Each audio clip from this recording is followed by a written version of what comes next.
Bumi, air, udara, dan tumbuhan adalah sahabat kita semua.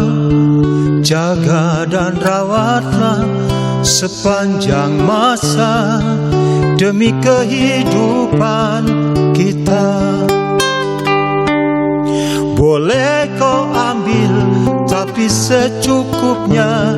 Ingatlah juga generasi nanti. Jangan kau sisakan dalam kerusakan, nanti bencana akan datang.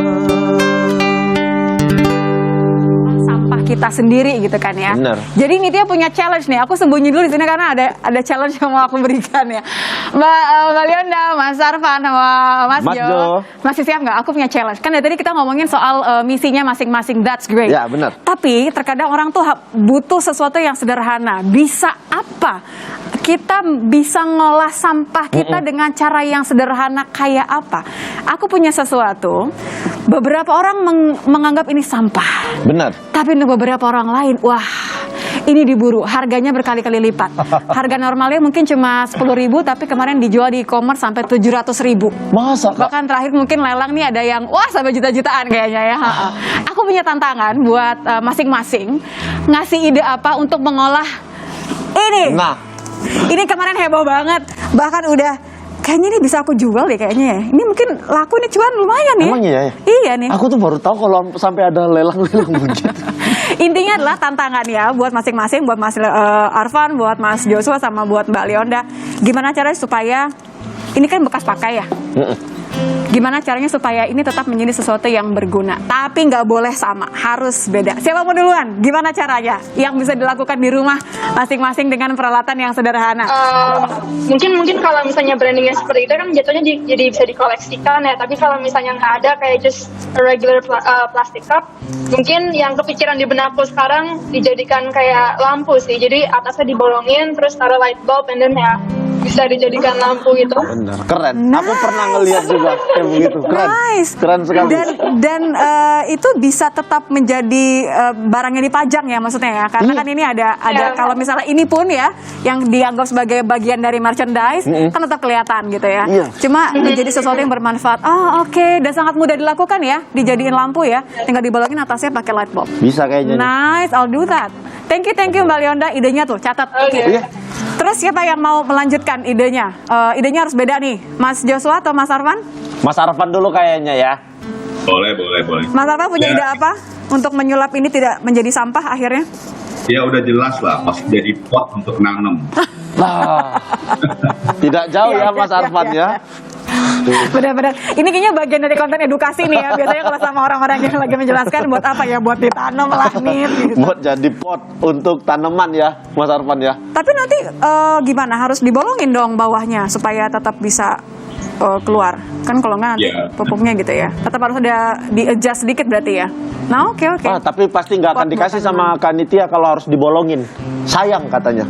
Nggak apa-apa sih. Aduh, kakak bilangnya sekarang di sini nggak apa-apa. Nggak apa-apa. Cuma nanti army yang lain marah aja. Nah, dari Mas Joshua harus berbeda dong dari yang lain. Kata Mas Joshua, apa tadi aku mau ngomongin bikin pot tanaman juga.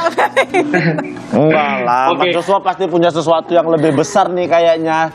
Iya, sebetulnya disebut menjadi sampah ketika itu tidak memiliki nilai guna lagi dan sama sekali tidak bisa dipakai lagi.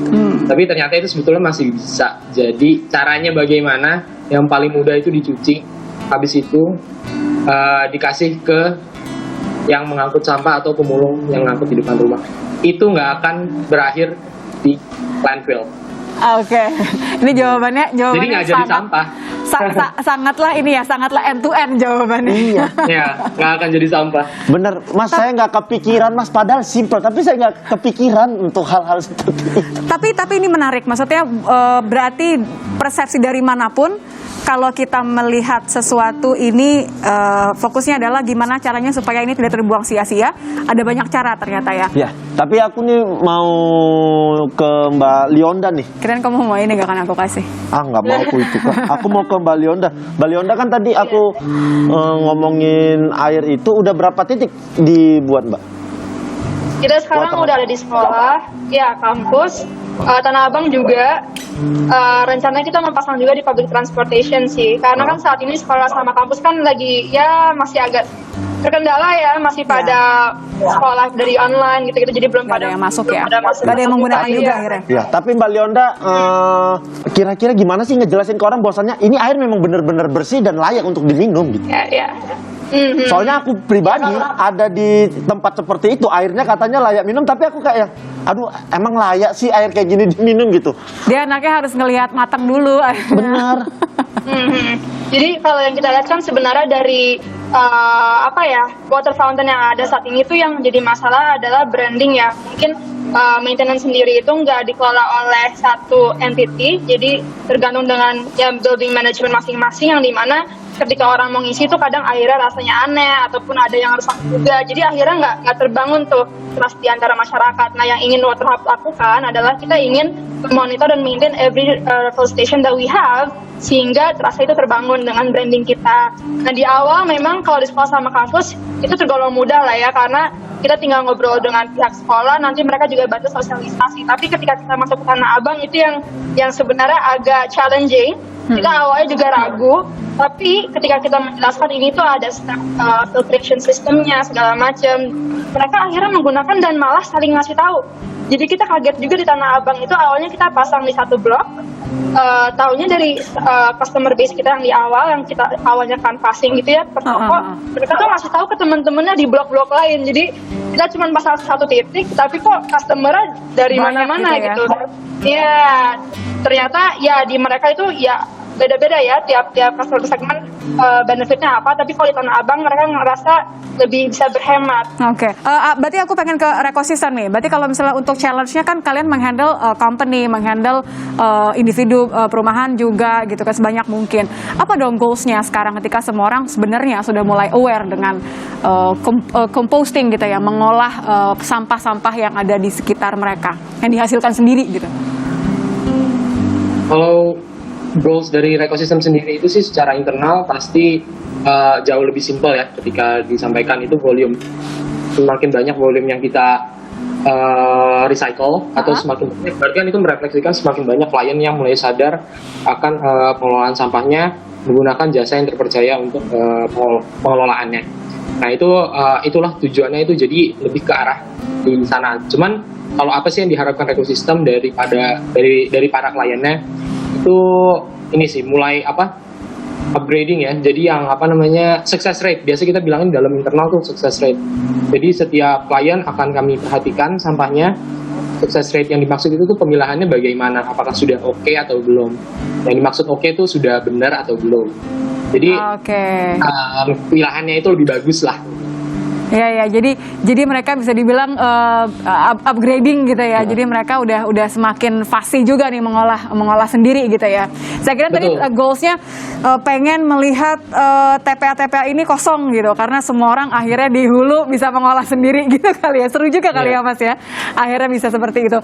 Mas Arfan, aku pengen tahu kalau dari Jejakin sendiri gimana, kolaborasinya juga sudah lumayan banyak. Tapi ada nggak segmentasi apa nih yang ingin diharapkan lagi gitu kan? Apa sih harus langkah-langkah yang dilakukan gitu ya, masih dirasa harus dilakukan oleh Jejakin gitu? Ya, jadi kan intinya Jejakin itu melihat ada 3 problem utama.